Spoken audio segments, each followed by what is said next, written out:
Hello बच्चों। बेटा आज हम मैथ्स की वर्कशीट नंबर 70 करेंगे जो कि 9th क्लास के बच्चों के लिए है। 21 दिसंबर 2020 की वर्कशीट है। इसमें आपको जो लास्ट वर्कशीट्स आ चुकी हैं वर्कशीट नंबर 15, 16, 17, 18 उसी का रिवीजन पार्ट है ये। तो इसमें है आपका दो चरों वाले रैखिक समीकरण। रैखिक समीकरण कौन से समीकरण होते हैं जिनकी घात क्या होती है?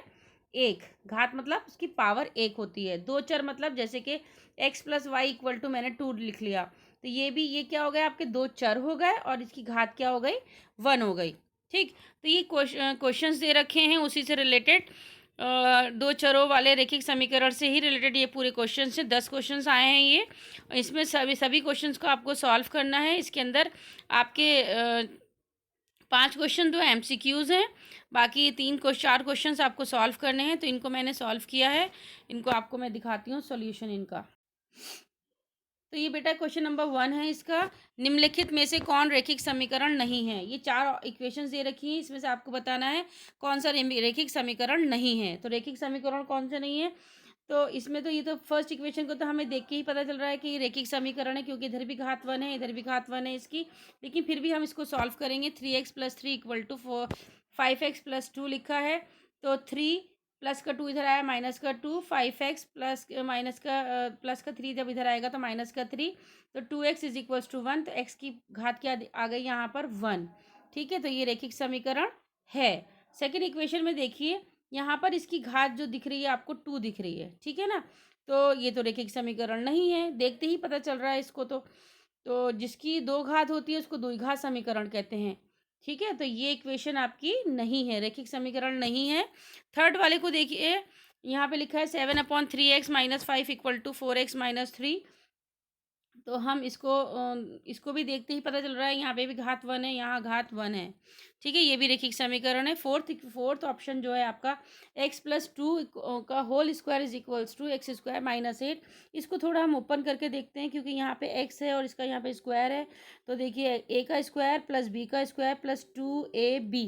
जब मैंने इसको सॉल्व किया, x square minus 8 x square plus 4 और plus 4x is equals to x square minus 8। जब मैंने इसको सॉल्व किया तो मुझे क्या मिला? x की पावर 1 आ गई, यानी कि इसकी घात 1 है। तो ये भी रैखिक समीकरण है।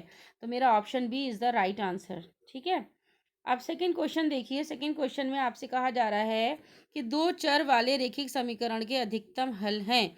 तो दो चर वाले कोई भी दो चर की आप इक्वेशन ले लो। जैसे कि मैंने इक्वेशन ले ली 2x plus Y equal to 5। तो फिर मैंने इसको अपने पास से ही कुछ नंबर्स रखकर देखे, ये चेक किया कि इसका सिर्फ एक ही हल आता है या दो हल आते हैं या अधिकतम हल आते हैं। तो अब जब मैंने इसमें x की जगह पे 0 रखा, y की जगह पर 5 रखा, जैसे कि 2x plus Y equal to 5 है, तो मैंने x की जगह पर 0 रखा प्लस y इक्वल टू 5। तो y इक्वल टू कितना आ गया मेरा? 5। ये तो 0 हो गया। y इक्वल टू 5, यानी कि अगर मैं x की जगह पे कोई और नंबर रखती हूँ, तो जैसे कि यहाँ पे 1 रख के दिखाया है, तो y इक्वल टू कितना आ गया? 5।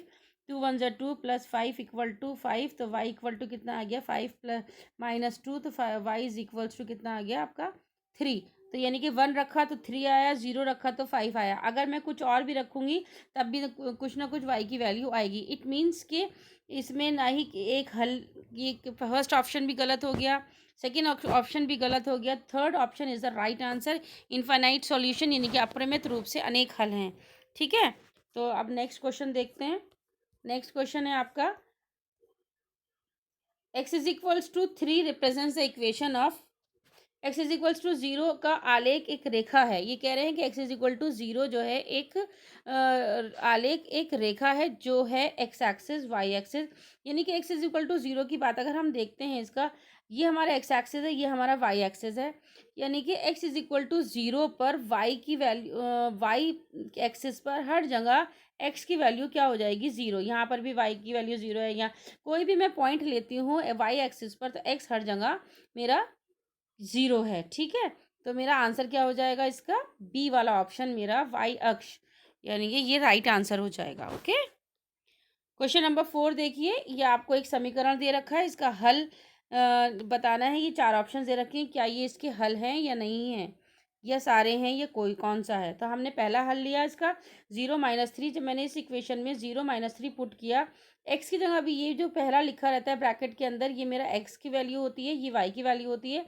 जब मैंने एक्स की जगह पे 0 रखा, वाई की जगह पे -3 रखा, तो देखिए 3 को 0 से मल्टीप्लाई किया, 0 आ गया, माइनस माइनस प्लस होता है, 3 = 3। तो ये भी मेरा ऑप्शन राइट है। ठीक है, अब मैं 2 और 3 को रख कर देखूंगी। 3 × 2 - 3 = 3, तो 6 3 2 6, 6 में से 3 क्या 3। ये भी मेरा क्या आ रहा है, इस इक्वेशन का, इस समीकरण का हल दिख रहा है। अब 3 और 6 रखती हूँ मैं, 3 3 9 - 6, तो ये भी क्या आ रहा है, ये भी हल है। इसका मतलब D is the right answer. ठीक है बेटा, समझ में आ गया होगा आपको। क्वेश्चन नंबर 5 है कि x = 2, y = 3 is a solution of the linear equation. निम्नलिखित रैखिक समीकरण का एक हल है। ये x = 2, y = 3, हमें चेक करके बताना है क्या इसका एक हल है या नहीं है। तो मैंने सबसे पहले पहली इक्वेशन ली, 2x + y = 8। अब जब मैंने x की जगह पे 2 रखा और y की जगह पे 3 रखा, तो 2 2 = 4 + 3 = 8, तो 7 इज नॉट इक्वल टू 8 आ रहा है। देखो ये इसके बराबर नहीं है, इसका मतलब ये हुआ कि ये जो आपका 2 और 3 दे रखे हैं, ये पहले वाले इक्वेशन के हल नहीं है। ठीक, अब सेकेंड वाला चेक करते हैं, x + y 2y = 8। तो x की जगह पे 2 रखा, +2 × 3 = 8, तो 2 + 2 3 = 6 = 8, यानी कि 6 और 8 हो गया, तो ये 8। तो इसका मतलब second option is the right answer. ये इस जो 2 और 3 है, इस इक्वेशन का हल है। क्वेश्चन नंबर 6 में देखिए, फाइंड समीकरण 2x + y = x + 5 को दो हल ज्ञात कीजिए तथा जांच कीजिए कि 3 2 इस समीकरण का हल है। तो चलिए बेटा, कोई बात नहीं, बहुत इजी क्वेश्चन है ये। 2x + y = x + 5, ये एक इक्वेशन दे रखी है। अब इसमें मैं चेक करूँगी, पहले मैं इसको सॉल्व कर लेती हूँ, क्योंकि मुझे इधर भी x दिख रहा है, इधर भी x दिख रहा है। 2x - x और 5 - y, 2x में से 1x चला गया, x = 5 - y। ठीक है, जो जगह मैंने यहाँ दिखाया है इसमें। अब मैं क्या करूँगी, y की वैल्यू अपने पास से कुछ भी डालूंगी और मेरी x की वैल्यू फाइंड हो जाएगी। ठीक है, तो एक बार मैंने 0 डाला, तो x = 5 - y में एक बार 0 डाला, तो x की वैल्यू कितनी आ गई, 5। y की वैल्यू 0 डाली तो 5 आ गई x की वैल्यू। अब दूसरे में मैंने फिर क्या किया, x की जगह पर y की जगह पर 1 डाला, तो x की वैल्यू क्या आ गई, x = 4। दो इक्वेशंस आ गई हैं। अब ये इक्वेशन मेरे पास ऑलरेडी बना चुकी हूँ मैं। अब मुझे ये चेक करके बताना है कि x = 3 और y = 2 क्या इसका हल है या नहीं है। तो मैंने क्या किया, इस इक्वेशन में x की जगह पे 3 रख दिया और y की जगह पे 2 रख दिया। अब देखा 3, 5 में से 2 गया 3, तो ये 3 बराबर आ गया। इसका मतलब ये जो 3 और (2) जो दे रखा है, ये इस समीकरण का हल है। अगर बराबर नहीं आएगा बेटा, तो ये लिख देंगे कि समीकरण का हल नहीं है। ठीक है, अब क्वेश्चन नंबर 7 देखते हैं। क्वेश्चन नंबर 7 में कह रहा है, यदि बिंदु 5, 2 रेखिक समीकरण के x + 5y = 10 के आलेख पर स्थित है, तो k का मान ज्ञात कीजिए। बहुत सिंपल क्वेश्चन है। हम क्या करेंगे, ये x की वैल्यू है और ये y की वैल्यू है। x की जगह पे मैं 5 रख दूंगी और y की जगह पर 2 रख दूंगी। तो देखो 5k + 5 2 = 10, 10k और ये 5 के इधर आ गया, माइनस का 5k हो गया। इस तरह k की वैल्यू क्या आ गई, 2। ठीक है, नाउ द 8 क्वेश्चन। यहाँ पे कह रहे हैं, समीकरण 2y - x = 7 का आलेख खींचिए। आलेख की सहायता से जांच कीजिए कि क्या x = 3 y = 2 समीकरण का हल है। तो देखो, ये एक मैंने समीकरण ले ली, 2y - x = 7। 2y 7, इसको इधर ले आई, +x हो गया, y = 7 + x/2। तो ये मेरे y की वैल्यू आ गई। ठीक है, अब मैं क्या करूँगी, यहाँ पर x की वैल्यू अपनी मर्जी से डालूंगी, तो मेरी y की वैल्यू निकल आएगी। ठीक है, तो इसके लिए मैं बॉक्स बना लेती हूँ। जैसे ये हमेशा ही हम बॉक्स बनाकर हल निकालते हैं। तो मैंने एक बॉक्स बनाया और एक में लिखा x, दूसरे में लिखा y।